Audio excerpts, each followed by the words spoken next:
Buenas tardes, jóvenes. Hemos estudiado en las clases pasadas con regular amplitud lo concerniente a las ondas electromagnéticas. Eso se ve o se estudia con mucha mayor profundidad en su curso de electromagnetismo. Nosotros solo nos interesan algunos conceptos básicos que nos van a permitir diseñar o en todo caso formular una teoría ondulatoria de la luz. Entonces vamos a ver con algunos conceptos básicos y el primero es el principio de superposición. Entonces nosotros digamos que tenemos una perturbación. Esta es una perturbación electromagnética, una onda electromagnética generada por algún mecanismo, digamos un acelerador, un oscilador, puede ser como se llama un dipolo oscilante. Y tenemos otro, ¿está bien? No son iguales, pueden ser muy parecidos, puede ser de que uno esté desfasado con respecto al otro, es decir, cuando uno alcanza su máximo, el otro alcanza su mínimo. Entonces nosotros tenemos una determinada cantidad de estas perturbaciones.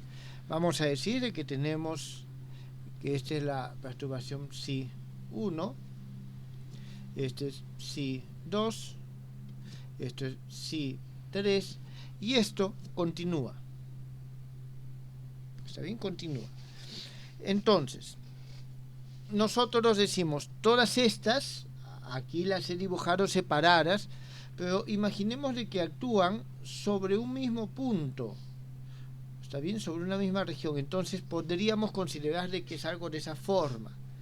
Entonces lo que vamos a ver es cómo es que estas ondas que nosotros vemos aquí se acoplan entre ellas, o cuál es la acción que ellas reciben.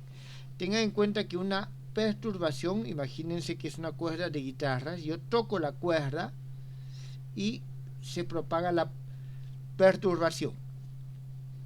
Pero si toco de nuevo encima de esa cuerda, puede ser de que tenga dos que se están acumulando, se están superponiendo. Entonces, el principio de superposición nos dice lo siguiente, o lo que nosotros pensamos, la forma más sencilla es decir, la acción individual de cada una de estas perturbaciones aporta de forma análoga a la perturbación total. Y podríamos nosotros decir de que cada una de estas da un aporte que es independiente de los demás. ¿Está bien? Independiente de los demás. Y si son independientes de los demás, nosotros podemos decir lo siguiente, que la perturbación total es la suma de las perturbaciones individuales.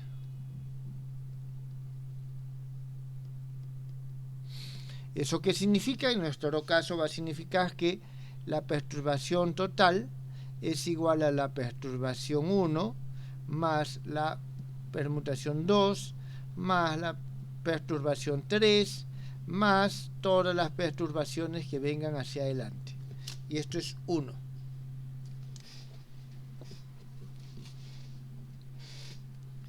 ¿Hasta ahí está claro, jóvenes?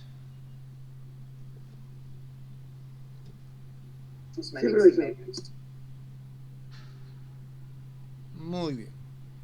Entonces, aquí nosotros vamos a ver lo siguiente. ¿Qué es lo que pasa si es que la perturbación total responde a la ecuación de onda? ¿Está bien? Entonces, si nosotros decimos si la perturbación total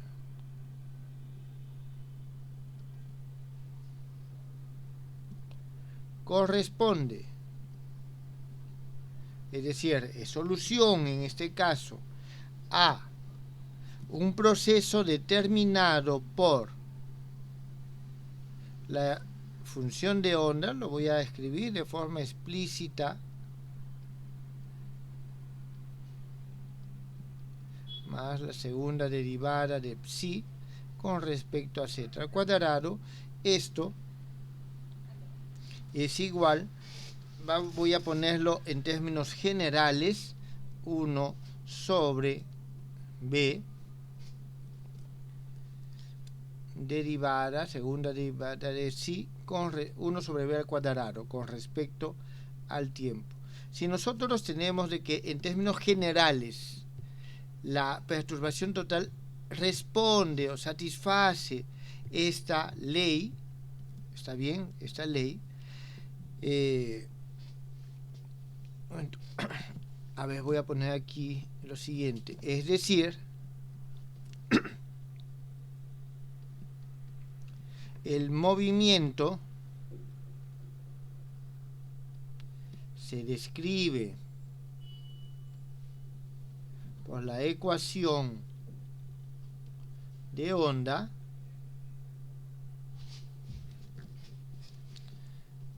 entonces eso implica que este psi, esto le voy a poner 2, es solución de la ecuación de onda. Muy bien, entonces eso es lo primero que tenemos. La suma de estas soluciones individuales, estas perturbaciones individuales, tienen que ser también solución de la ecuación de onda.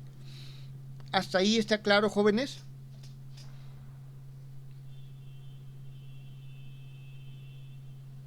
Sí, profesor. Ahora, Sí, profesor. gracias. Este resultado no implica o no garantiza que el resultado final sea la suma de estos. O sea, es decir, que el movimiento final sea solución de la ecuación de onda, no implica que pueda yo simplemente sumar. ¿Está claro?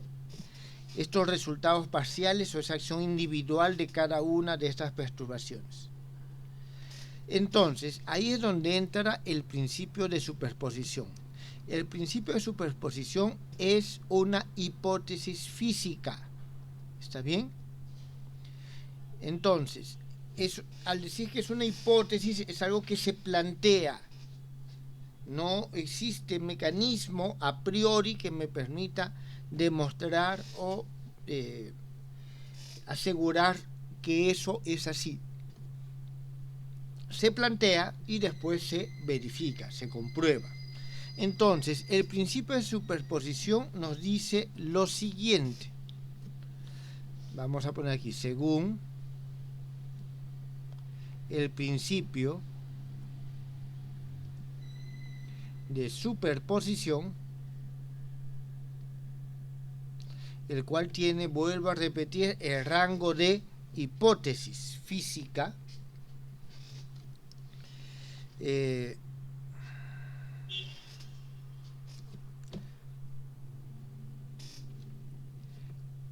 la superposición, o en todo caso no, la perturbación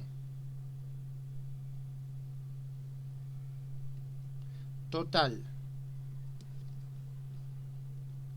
en un punto es igual a la, y aquí viene lo importante, suma algebraica. Por suma algebraica nos referimos a una suma donde hay un sentido, es decir, el signo más o menos le está imponiendo un sentido. A la suma algebraica de las perturbaciones producidas individualmente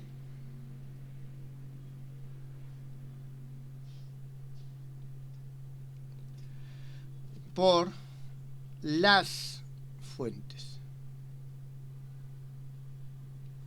Entonces nosotros tenemos que esto que está aquí escrito como 1 es la manifestación del principio de superposición.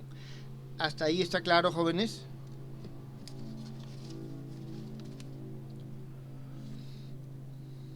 Sí, profesor. Ahora, esto he dicho que es una hipótesis y es verdadera en la medida de que no hay experimentos, al menos en cierto rango de acciones, no existen experimentos que nos digan que esto no se cumple. Está bien que esto no se cumple. Entonces, esto es la primera parte del principio de superposición, que simplemente nos dice de que la perturbación total podemos considerarlo como la simple suma. ¿Está bien? Bien, ahora vamos a ver lo siguiente. A ver, un momentito. Vamos a decir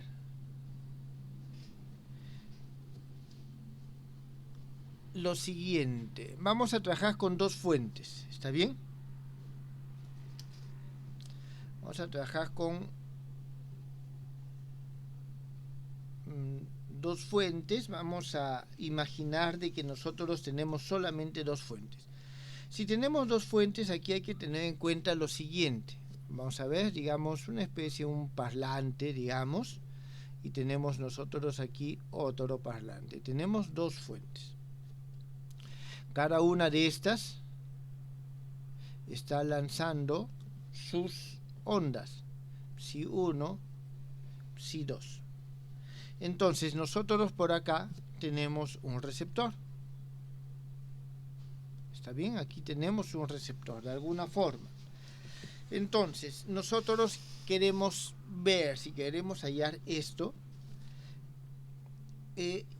imagínense que tienen parlantes, como les digo, sonido, que es más afín. Entonces, si ustedes tienen estos dos parlantes, se dan cuenta que estas ondas no son puras. ¿Está bien? Y cuando llega a su oído, es muy probable que sientan un ruido, algo que los molesta. Entonces, esa acción conjunta,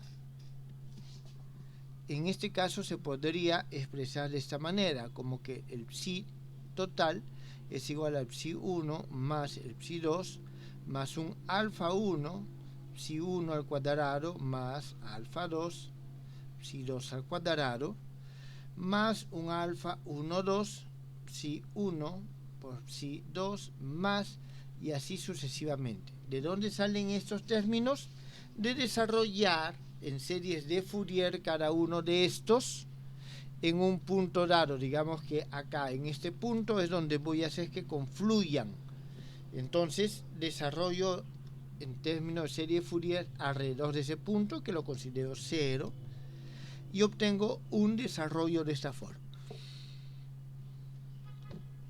Y aquí alfa 1, alfa 2, alfa 1, 2 son constantes que vamos a decir que son pequeñas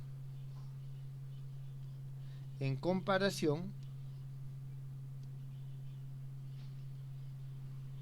con 1 sobre psi 1. Esto nos va a garantizar de que en una primera aproximación todo esto se va. Todo esto no importa en una primera aproximación. Y en las demás podemos ir considerando su uso dependiendo de lo que nosotros vemos. ¿Hasta aquí está claro, jóvenes?